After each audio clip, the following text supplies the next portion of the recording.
since Woodstock '94. Once again, I'm Leah-Carla Gordone. My book is the Motorgirl Memoirs. Hector and I, you know, we've never met until tonight. We worked a little bit tonight before all of you got here. And I'm very excited. So this is beautiful.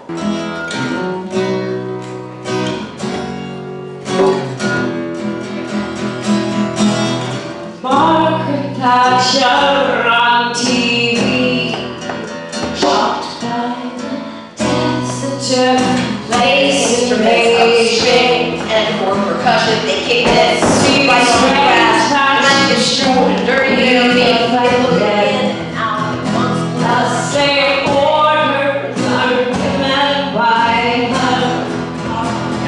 I want to look like a normal person, and that's how patient. So I find myself a white piece. It's driving me on the stretch of a challenge. Where are you taking me? We're not going out. Remember what I told you, that they hate me and they all hate you. I love life is still The minute they complain, You're near my I'll never get her back. Beanie! Beanie! I yell after her with all the power capable of summoning in my voice. I love my boy. That's why I'm leaving. I don't want to be where there's instruction. Show. Palms, harmonica, sounds joyous tone. In the midst of 350,000 people. Looking for food for her. Broken Budweiser bottle pretends to be gone. I let life lead me as I follow in the direction of the music.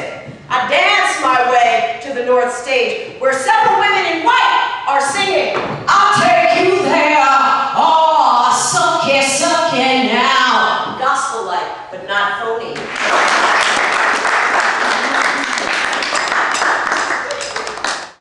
This one's called Jail is a Bitch. A female searches me. My nose ring gets taken out. My lip piercing stays, thank God. My earlobes are stretched, and the officer removes my plugs. Damn it, when you do that, the holes start to shrink.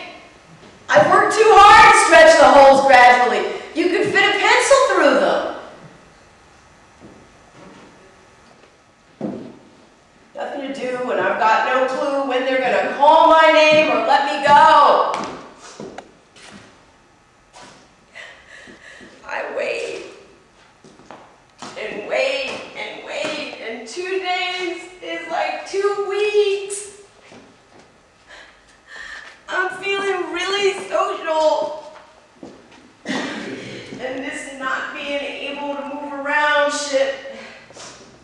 Not being around people, not being able to walk and run around is torture. I'm in my cell and all I can do is sing.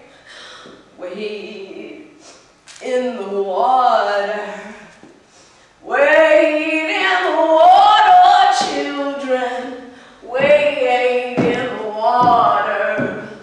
God's gonna trouble the water. Wade in the water.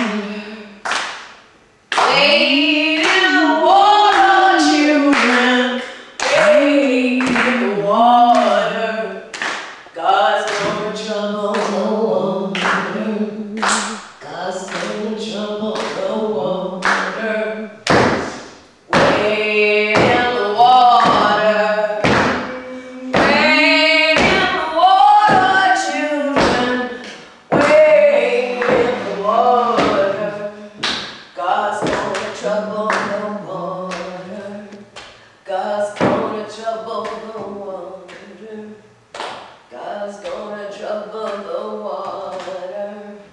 Over and over and over again.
my book. This is my life.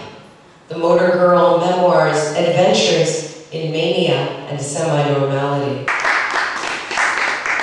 And this is my autobiography. It's all true. Bellevue is like a roach motel, filled and flowing over. There's no room for me yet on the psych ward, so they've got me handcuffed to a stretcher in some first floor admittance area. Days later, I'm walking through the halls, falling down, laughing hysterically. I can't put a spoon in my mouth. I'm drooling like a dog.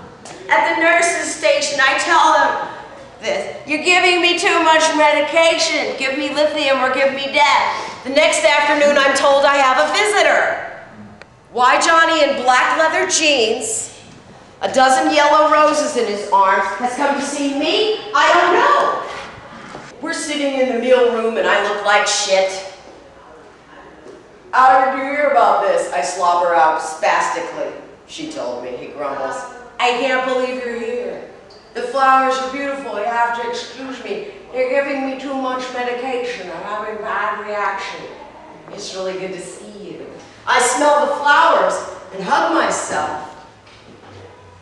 Several days later, I'm doing better since they fixed my meds. I decide to take a bath.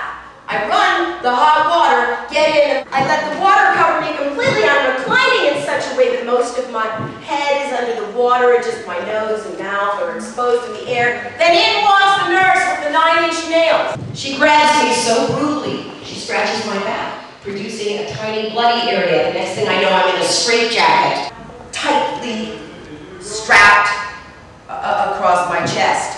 There are heavy strings at the bottom of the sleeves, which aren't actual sleeves, but pockets rather for my hands, which are not exposed. And all that is tied behind me. My feet are bound and tied to the bottom frame. I can't even sit up. It's the most horrifying thing I've ever known. Why am I being tortured?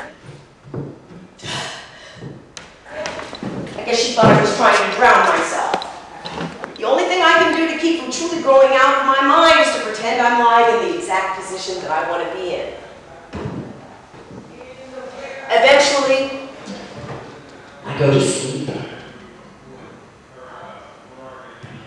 The next day when I wake, no one is in the room, but the door is open slightly. "I'm better now," I gently yell out. No response.